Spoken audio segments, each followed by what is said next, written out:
그래서 말씀에 집중하면서 우리 같이 나눴으면 좋겠습니다. 먼저 우리 지난 시간에 배운 내용을 점검하도록 하겠습니다. 우리 지난 시간에는 선교란 무엇인가 시리즈를 계속했고 네 번째 시간이 되어서 네 번째 시간에 전도자로 사는 삶이라는 제목으로 우리 진행을 했더랬습니다. 자, 우리 선교와 전도의 차이에 대해서 말씀했었죠. 선교는 삼위일체 하나님을 믿고 예배하고 증거하는 삶 자체를 두고 선교라고 한다. 그래서 의미가 넓다는 거죠. 광의적이다 그랬어요. 이에 반해서 전도는 구체적인 복음의 내용을 믿지 않는 사람들에게 전달하는 행위를 말한다는 거죠. 복음을 통해서 예수님 영접시키는 게 목표고 신자가 되어서 지역교회에 출석하는 게 목표다라고 말씀하는 거예요. 자, 그리고 우리가 지난 시간에 전도에 종류가 있다 그랬어요. 노방전도는 불특정 다수를 향해서 복음 전하는 것이고, 축호전도는 가정을 방문해서 가정을 축복하고 기도하면서 충분한 시간을 가지고 전도하는 것이라 그랬고, 또 소그룹 전도는 신앙 소그룹의 불신자를 초대해서 복음을 증거하는 거라 그랬고, 또 행사전도, 총동원 전도잔치나 문화행사를 통해서 전도하는 행사전도가 있다 그랬어요. 또 주변 이웃 지인 가족들에게 복음을 전하는 관계전도가 있다 그랬습니다. 자, 이런 종류들이 있는데 먼저 중요한 것은 관계전도예요. 신자의 90% 정도가 이 방법을 통해서 믿음을 가졌다고 하는 통계가 있는 거죠.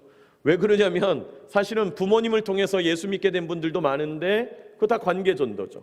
내 주변에 있는 사람들을 통해서 예수 믿게 된 경우도 많은데 다 관계전도예요.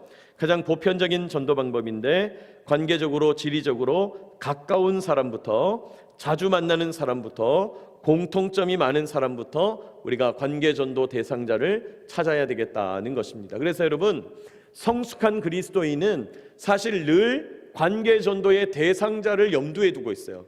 하나님께서 오늘, 하나님께서 올해, 하나님께서 이번 달에, 하나님께서 이번 주에 나를 이곳에 보내셨네. 내가 누구를 만나게 되었네. 이 사람이 하나님 전도 대상자인가? 저 사람이 하나님이 보내신 전도 대상자인가? 늘 염두에 둬야 된다는 거죠. 주님, 이분한테 복음 전할까요? 저분에게 복음 전할까요? 제가 대학생이고 신학대학생이고 신학대학원 다닐 때, 서울에서 학교 다닐 때 매주 목요일마다 청년 큐티 모임이 있어서 나갔었어요. 근데 한 번도 그 청년 큐티 모임에 늦은 적이 없는 어떤 직장인 형님이 계셨는데 그분이 그날따라 거의 1시간을 늦게 왔어요.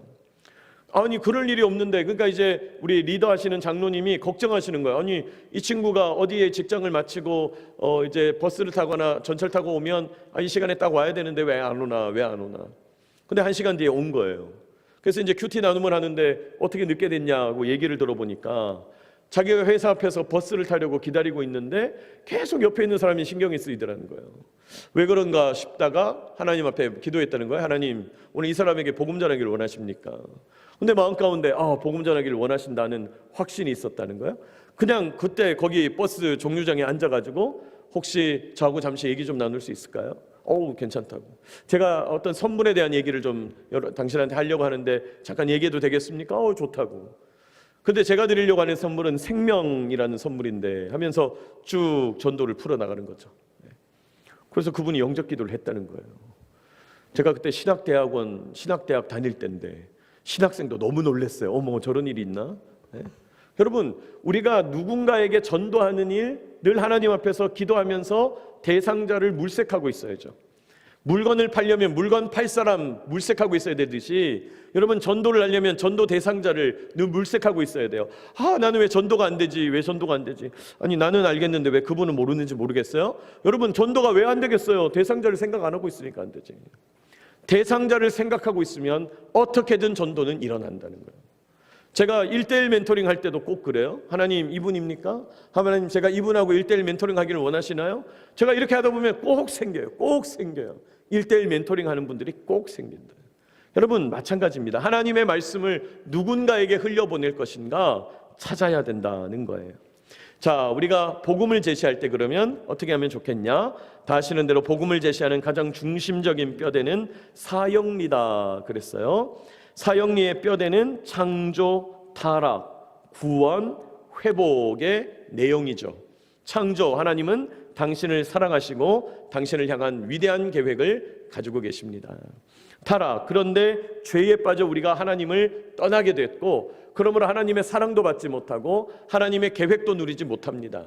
구원, 그런데 사람의 이 죄, 하나님을 떠나 있는 상태를 해결하는 유일하신 길이 있는데 예수 그리스도십니다. 그분을 통하여 우리는 하나님의 사랑을 경험하게 되고, 그분을 통하여 우리는 하나님의 계획에 연결됩니다. 회복, 이제 예수님을 구주로 영접함으로 하나님과 동행하는 삶, 하나님과 연결되는 삶, 하나님과 동행하여 연결되는 삶 자체를 구원이라고 그러고, 하나님과 동행하여 연결되는 삶 자체를 새 창조라고 한다는 거예요. 자, 그런 내용을 우리 지난 시간에 함께 살펴봤습니다. 자, 이제 새로운 시리즈를 이제 여러분하고 나누면서 그리스도인의 확신이라는 시리즈를 진행하려고 해요.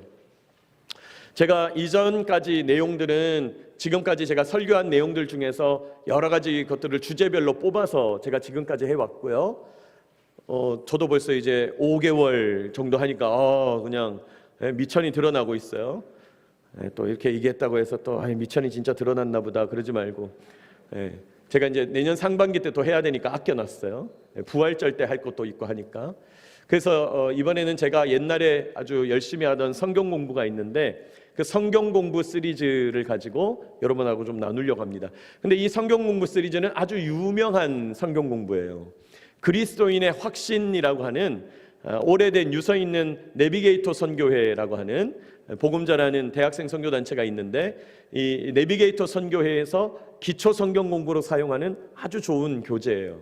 제가 한 10여 년 전에 중앙교회 또 사관학교 교회에 있을 때 이 교재 가지고 많이 성경 공부를 했었는데, 이 내용이 너무 좋아서 이번 연말 또 연시에는 이 내용 가지고 우리가 준비하는 게 좋겠다. 여러분, 교회 달력으로 따지자면 이번 주일부터가 이제 대강절, 대림절이 시작되거든요. 대림절이란 말은 기다릴 대자에 오실림자, 예수님 오심을 기다린다, 성탄을 앞두고 있는 절기를 말하는 거예요.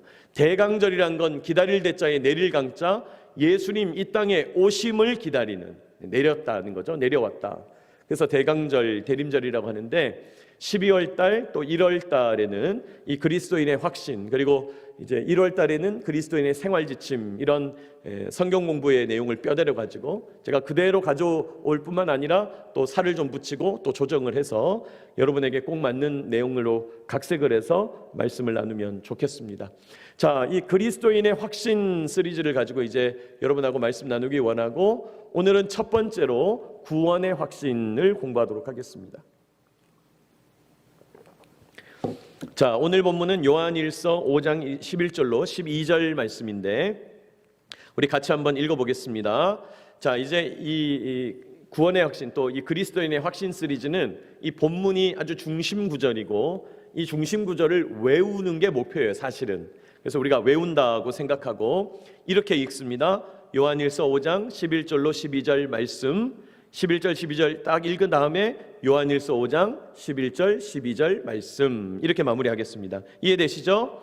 시작. 요한일서 5장 11절로 12절 말씀. 또 증거는 이것이니 하나님이 우리에게 영생을 주신 것과 이 생명이 그의 아들 안에 있는 그것이니라. 아들이 있는 자에게는 생명이 있고 하나님의 아들이 없는 자에게는 생명이 없느니라. 요한일서 5장 11절로 12절 말씀. 아멘. 자, 이렇게 하는 거예요. 자, 다시 한번 시작. 요한일서 5장 11절로 12절 말씀. 또 증거는 이것이니 이 생명이 그의 아들 안에 있는 그것이니라. 아들이 있는 자에게는 생명이 있고 하나님의 아들이 없는 자에게는 생명이 없느니라. 요한일서 5장 11절로 12절 말씀. 아멘. 이 구절이 매우 중요한데, 이 구절의 근거에서 우리가 구원의 확신을 가진다는 것입니다. 자, 여러분 교재 내용을 참고하시고 화면도 참고하시면서 먼저 이 구절에서 증거는 이것이니 이렇게 말해요. 증거는 이것이다. 무슨 말입니까? 하나님께서 우리에게 영생을 주셨다고 하는, 구원을 주셨다고 하는 증거가 있다는 거예요. 그 증거가 뭐냐? 첫 번째 증거는 우리를 향한 하나님의 사랑이죠. 여러분, 부모님이 우리를 사랑하신다는 그것이 나의 부모님이라는 강력한 증거가 되잖아요. 예수님도 마찬가지입니다. 예수님이 우리를 사랑하시고 하나님이 우리를 구원하셨다. 그 증거가 뭐냐? 우리를 향한 하나님의 사랑이라는 거예요. 여러분, 기독교는 사랑의 종교, 사랑의 종교. 이 사랑이란 이야기를 많이 들었을 거예요. 여러분, 이 사랑이라는 말이 단순히 누군가와 누군가가 좋은 감정을 가지고 애틋하고 좋은 마음의 상태를 가지고 가까이 한다, 이 정도 수준이 아니죠. 여러분, 이 사랑이라고 하는 것은 양파 껍질 벗겨지는 것처럼 정말 껍질을 벗기고 또 벗겨도 계속 새로운 것이 나오는, 그게 사랑이죠. 여러분, 요즘 이 세상의 악한 문화 가운데 막 그런 얘기를 젊은이들이 한다는 거예요. 와, 어떻게 한 여자와 어떻게 한 남자와 평생을 두고 같이 살면서 가정을 이룰 수가 있냐, 실증을 안 낼 수가 있냐, 어떻게 그런 삶이 가능하냐, 아우 지루하고 또 힘들고 사람이란 것이 감정도 싣고 살 수가 없다. 그건 사랑을 몰라서 하는 얘기죠. 진정으로 사랑하면 날마다 새롭죠. 왜요? 양파 껍질이 수만 겹이니까요. 그러니까 그런 개념이라는 거죠. 사랑이란 것은, 하나님과 우리와의 사랑이란 것은 벗겨도 벗겨내도 또 새로운 하나님의 놀라운 비밀이죠. 자, 로마서 5장 8절 같이 읽어볼까요? 시작. 우리가 아직 죄인 되었을 때에 그리스도께서 우리를 위하여 죽으심으로 하나님께서 우리에 대한 자기의 사랑을 확증하셨느니라. 여기 보니까 예수님이 우리를 위하여 죽으셔서 사랑을 확증. 여러분, 여기 확증이라는 말은 영어 성경을 찾아보면 demonstrate, 극명하게 나타내는 거예요. 극명하게 나타내는 거예요. 엄청나게 나타내는 거예요. 여러분이 demonstrate이라는 말에서 데모가 나온 거예요. 데모. 여러분, 데모할 때 푸르죽죽한 거 띠매고 하나요? 빨간 거 매고 하나요? 왜 빨간 거 맬까요? 눈에 띄어야지. 그냥 가만히 있으면 안 되지. 눈에 확 띄어야 되는 거예요. 왜냐? 극명하게 보여줘야 되니까. 스피커 조그만한 거 쓰나요? 엄청 큰 거 쓰나요? 엄청 큰 거. 보셨어요? 막 그 봉고차 위에다가 막 스피커 엄청나게 큰 거 막 달고 다니는, 미쳤나 왜 저러나 막 이런 느낌이 드는데, 하여튼 그 큰 스피커 막 달아놓잖아요. 왜요? 극명하게 보여줘야 되니까. 하나님이 우리를 사랑하신다는 것을 극명하게 보여주는 사건, 엄청나게 큰 스피커로 엄청나게 원색적으로 보여주는 사건이 예수님의 죽음 사건이에요. 근데 이런 생각할 수 있잖아요. 아니, 언제 우리 보고 죽어달라 그런 것도 아니고 왜 괜히 우리 위해서 죽었다고 그래놓고는 또 와가지고는 뭐 내가 너를 사랑한다고 하면서 넌 나를 섬겨야 된다고 그러면서 뭐 이런 말도 안 되는 일을 하고 있어 라고 생각할 수 있죠. 근데 놀라운 건 뭡니까? 우리가 아직 뭐 됐을 때? 죄인 됐을 때요. 우리가 아직 죄인 되었을 때, 삶의 가망이 없었을 때, 절망 가운데 있었을 때, 그대로 두면 그냥 죽는 인생인데, 물에 빠져서 호우적거리면서 가라앉고 있는 인생인데, 아니 가라앉고 있는 인생을 대가도 없이 건져냈더니 왜 건졌냐, 이런 얘기인 거죠. 그건 말이 안 되는 얘기죠. 왜 괜히 나는 사랑해가지고 그런 말을 못한다는 거예요. 우리가 아직 죄인 되었을 때, 이런 사랑을 보면, 여러분, 죄인 되었다는 말이 뭡니까? 사랑할 필요도 없고 사랑할 수도 없고 사랑할 이유도 없는, 사랑할 자격도 없는 사람들을 사랑하셨다. 이것보다 더 큰 증거가 없다 이 말이에요. 여러분, 이 사랑을 깨닫게 되면 신앙생활은 날마다 감격이죠. 신앙생활은 날마다 감동이죠. 신앙생활은 날마다 눈물바람이죠. 뭐 좋은 의미에서 날마다 눈물바람이죠. 신앙생활은 하나님 앞에서 날마다 마음이 뜨겁죠. 우리를 향한 하나님의 사랑, 이 사랑을 의지했더니, 이 사랑을 생각했더니, 이 사랑을 깨달았더니 우리에게 생명 주시고도 남는다는 거예요. 우리에게 영생을 주시고도 남는다는 거예요. 우리에게 구원을 주시고도 남는다는 거예요. 구원의 확신은 어디에서 시작되냐? 이 증거에서 시작된다, 그 얘기예요.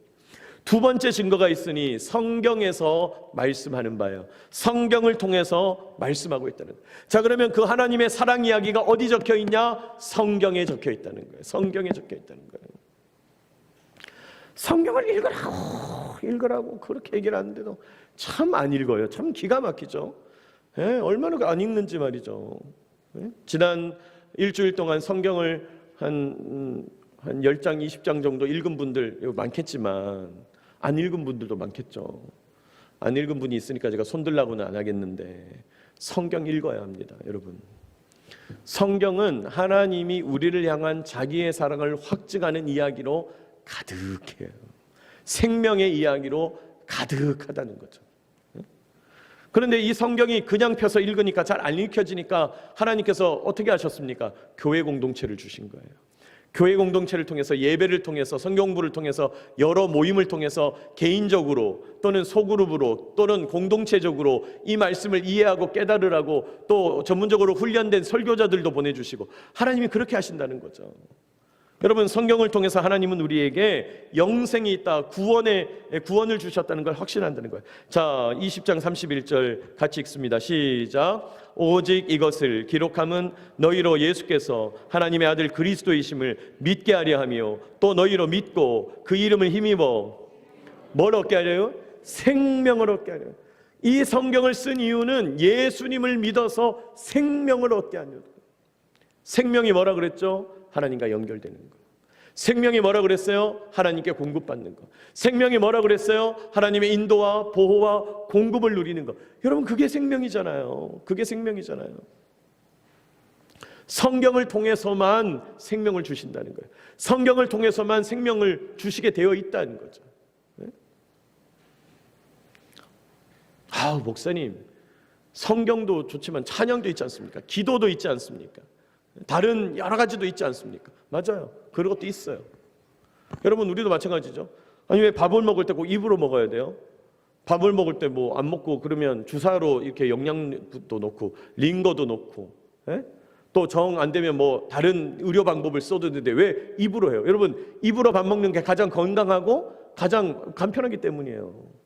아니, 성경을 읽어서 하나님께서 가장 인격적으로 사랑을 보내주시는 가장 좋은, 문명화된, 가장 인격적인, 가장 확실한, 분명한, 지시적인 말씀이 있는데 왜 딴 걸로 섭취를 하냐고요.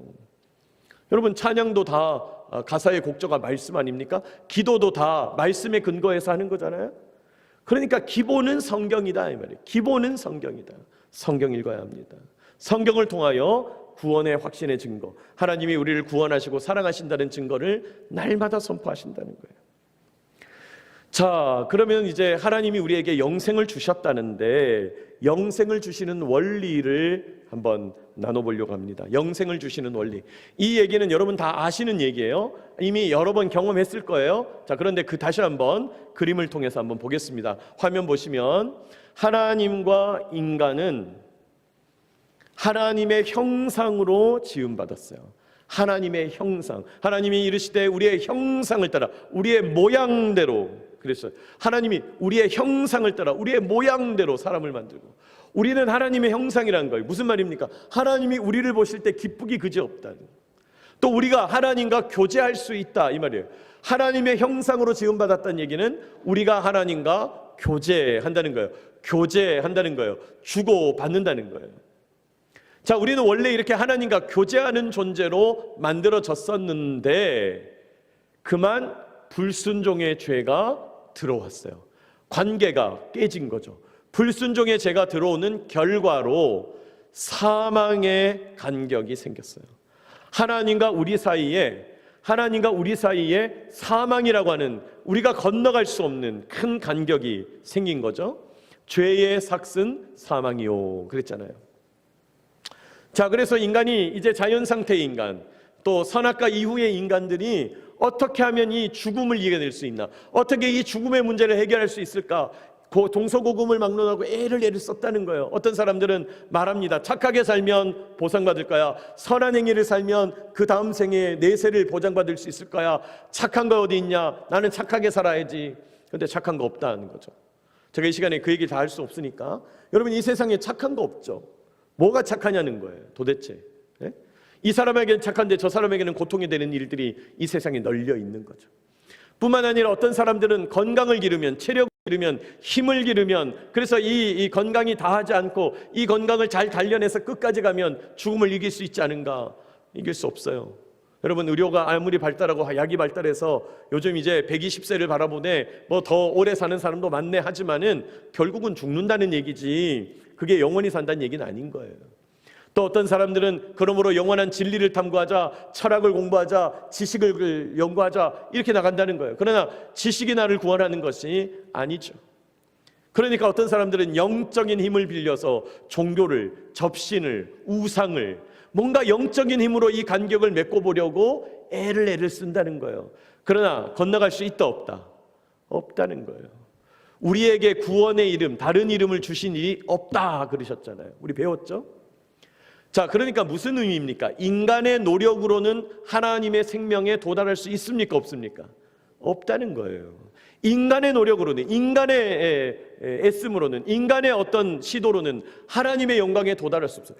여러분, 이 관점, 기독교가 가지고 있는, 성경 신앙이 가지고 있는, 여호와 신앙이 가지고 있는 이 관점이 너무 중요한 거예요. 이게 세상에 있는 모든 관점과 대비되는 우리만의 관점이에요. 인간은 안 된다는 거예요. 세상은 인간은 된다고 주장해요. 안 됩니다, 여러분. 안 됩니다. 사망의 길을 건너갈 수가 없어요. 그러므로 어떻게 해야 됩니까? 하나님 편에서 해결해야 돼요. 하나님 편에서 해결한 게 뭡니까? 예수 그리스도의 십자가 권능이죠. 예수님의 십자가 대속이죠. 그 결과 사망을 깨뜨리셨죠. 예수님이 십자가를 지시고 부활하심으로 사망 권세를 깨뜨려 이기셨죠. 그리고 예수 그리스도가 곧 길이요 진리요 생명이 되신 거예요. 여러분, 이게 영생의 원리입니다. 자, 예수님께서 우리에게 길이 되시고 또 진리가 되셨어요. 우리와 하나님과의 관계를 회복시키셨어요. 그러면 원형으로 어떻게 회복하는 건가요? 이거죠. 교제하는 거죠. 교제. 하나님과 인간이 서로 교제하는 것. 하나님께 공급받고 하나님께 영광 돌리고, 하나님 은혜 주시고 하나님께 기도하고, 하나님 말씀 듣고 하나님 찬양하고, 주고받는 관계, 하나님과 연결된 관계. 이게 영생이라는 거예요. 하나님과 사람이 연결되는, 교제하는 상태. 이게 생명이고 영생이에요. 자, 그러면 어떻게 하면 이 구원의 선물을 받게 되는가? 구원의 선물은 이렇게 받는다는 거예요. 자, 요한복음 1장 12절 시작. 영접하는 자, 곧 영접하는 자. 어렵대요. 그러니까 더 쉽게 곧 그 이름을 믿는 자들에게는, 믿는다. 여러분, 믿는 게 뭐라 그랬어요? 그런 줄 알고 받아들이는 거라 그랬죠. 그런 줄 알고 받아들이면, 예수님께서 우리를 위하여 십자가 지셨는데 그분이 하나님과 우리 사이를 연결하셨다. 그런 줄 알고 받아들이면 우린 뭐가 된다는 거예요? 하나님의 자녀가 되는 권세를 얻게 된대. 그래서 우리는 구원의 선물을 받아 누리게 된다는 거예요. 이게 영생이에요. 이게 영생의 원리예요. 이게 생명의 본질이에요. 이게 이 땅에서 생명을 가지고 살아가는 우리의 모습이라는 것입니다. 자, 그래서 이제 예수님께서 우리에게 생명을 주셨다 그랬는데, 그러면 생명이 있는 사람의 삶은 어떻게 되는가? 첫 번째, 믿음으로 얻게 되는 세 가지 결과가 있다는 거예요. 우리가 이제 예수님을 믿음으로, 영접함으로, 예수님이 나의 구주요 왕이심을 인정하게 돼서 하나님의 자녀가 되면 우리 삶은 어떤 변화가 일어나는가? 먼저 요한복음 5장 24절, 내가 진실로 진실로 너희에게 이르노니 내 말을 듣고 또 나 보내신 이를 믿는 자는, 첫 번째, 영생을 뭐 했고? 영생을 얻었고, 이렇게 얘기해요. 여기 시제는 얻었다가 과거처럼 보이는데 영어 성경을 찾아보니까 영생을 얻는다 이렇게 돼 있어요. 영생을 가진다, 현재 시제로 돼 있어요. 자, 첫 번째, 현재 영생을 뭐 했어요? 얻는다예요. 생명을 가지고 있다 이 말이에요. 영생을 얻는다. 여러분, 여기 영생이라는 말은 생명 그 자체, 생명, 진짜 백이 생명, 그걸 어떻게 설명할까 하다가 영원한 생명이라고 설명하는 거예요. 여러분, 제가 일전에 여러 번 그 말씀을 드렸죠. 배가 가다가 수백 명이 타고 가는 배가 물에 빠졌어요. 그래서 거기 물에 빠진 사람들을 건져 올렸어요. 그 물에 빠진 사람 건져 올릴 때 생명자라고 그랬어요? 생존자라고 그랬어요? 생존자라고 그랬잖아요. 무슨 말입니까? 나중되면 죽는 거는 생명이 아니고 생존이란 말이에요. 나중되면 다 죽을 거, 그건 생존이에요.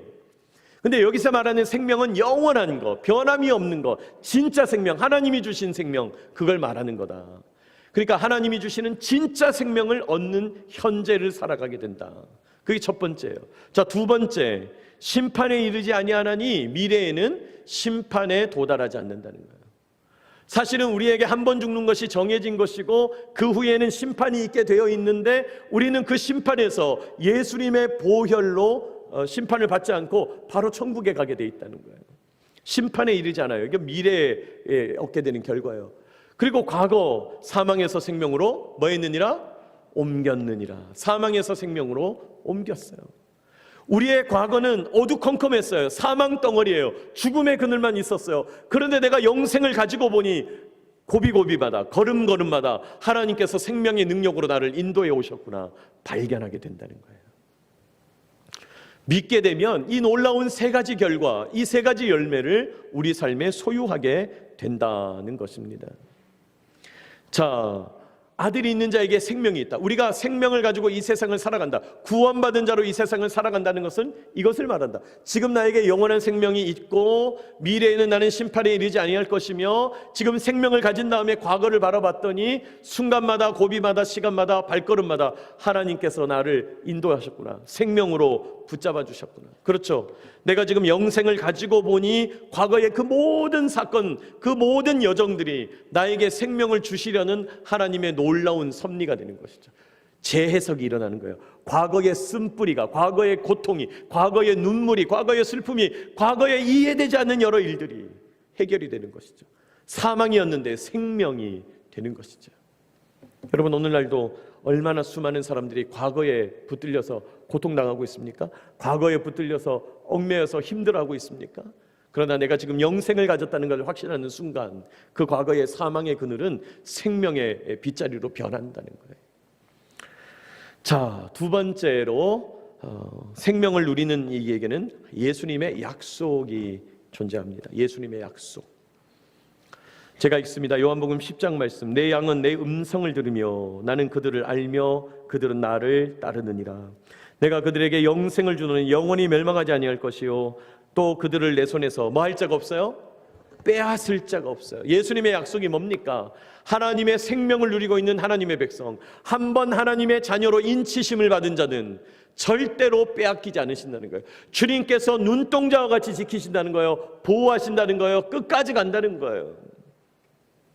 제가 일전에 그 말씀 한번 드렸죠. 주님과 우리가 만나는 것은 이런 손잡이 같은 거라는 거예요. 여러분, 이렇게 잡는 게 아니고 이렇게 잡으면 놔버리면, 한쪽만 놔버리면 빠져버리죠. 근데 이렇게 손잡는 거죠. 설령 우리가 연약하여 손을 놓더라도 하나님은 우리를 뭐 하지 않아요? 놓지 않으신다. 빼앗기지 않는다. 여러분, 그래서 유명한 어떤 신학자가 그런 말씀을 했어요. 하나님이 포기하지 않으시면 내가 포기해도 하나님이 포기하지 않으신다. 하나님이 포기하지 않으심으로 끝까지 우리에게는 빼앗김이 없다. 예? 여러분, 하나님이 우리를 포기하지 않으신다는 거예요. 그들을 주신 내 아버지는 만물보다 크심에 아무도 아버지의 손에서 뭐 할 수 없습니까? 빼앗을 수 없어요. 빼앗을 수 없어요. 이게 예수님의 약속이에요. 빼앗을 수 없다. 내가 끝까지 책임지겠다는 거예요. 끝까지 동행하겠다는 거예요. 그러니까 여러분, 내 삶이 잘 되냐 안 되냐 이건 우리 관점이에요. 내가 원하는 대로 되냐 안 되냐 이건 우리 관점이에요. 나에게 좋은 것이 오냐 안 오냐 이건 우리 관점이에요. 주님은 그런 거 상관없이 나는 너와 함께한다. 나는 너를 붙잡는다. 나는 너에게 공급한다. 내가 너를 통해서 이룰 일이 있다. 계속 말씀하시는 거예요. 내가 너를 포기하지 않는다 말씀합니다. 자, 세 번째로 하나님의 생명을 누리는 사람에게는요, 변화가 일어납니다. 여러분, 그렇죠.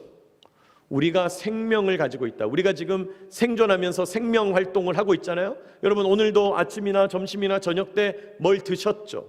뭘 먹었더니 잘게 해서 내 속으로, 내장으로 들어갔는데 소화가 되면서 나에게 생명이, 에너지가 지금 공급되고 있잖아요. 그래서 뭔가 변화가 일어나고 있잖아요. 변화가 일어나고 있잖아요. 너무 신기하지 않아요? 음식물을 입으로 넣는데 어떻게 배설물로 나올 때까지 그 모든 과정을 지나쳐 오냐고요. 대장이 수십 미터에 이른다고 하는데 어떻게 그 긴 대장, 그 긴 소장을 그렇게 다 지나쳐서 나오냐는 거예요. 누가 움직이냐는 거예요. 생명 활동을 통해서 움직여가는 거잖아요. 여러분, 생명이 있다는 사람들은 늘상 변화하게 되어 있어요. 변화하지 않고 멈춰있다, 뒤집어 얘기하면 그건 생명이 없는 것입니다. 여러분은 지금 생명이 있습니까? 뒤집어 얘기하면 여러분에게는 변화가 오늘도 일어나고 있나요? 어제와 다른 오늘을 날마다 경험하고 있나요? 여러분, 어제와 다른 오늘이 날마다 있는 것이 사실은 변화이죠. 변화. 네? 변화.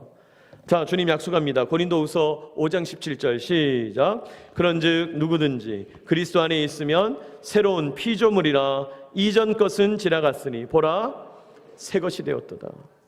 예수님 안에 있다는 것은 새로운 피조물이 된다는 거예요. 원래 우리는 피조물이었어요. 피조물, 만들어진 존재.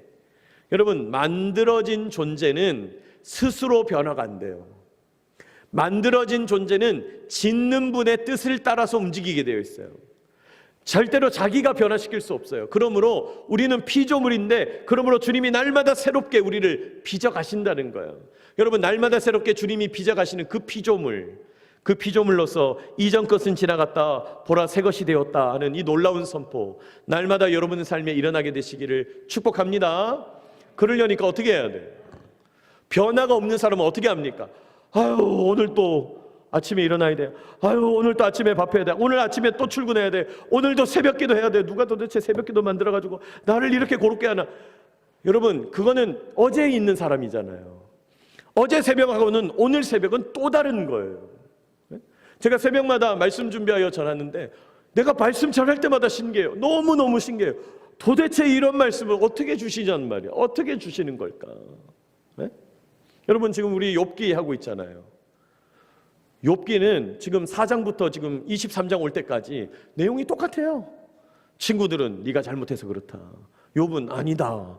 아니, 이 간단한 내용을 그 놀라운 화려한 수사로, 엄청난 단어로, 멋진 표현들로, 아니 그거 어떻게 인간이 썼냐 말이죠. 그건 하나님의 말씀임에 틀림이 없는 거죠. 너무너무 놀랍잖아요. 날마다 새로운 거죠. 날마다 새로운 거죠. 여러분, 여러분의 삶이 날마다 새롭게 되시기를 축복합니다. 너무 중요한 얘기죠. 우리는 날마다 새로운 피조물로 선포되는 거예요. 보라 새 것이 되었도다. 네?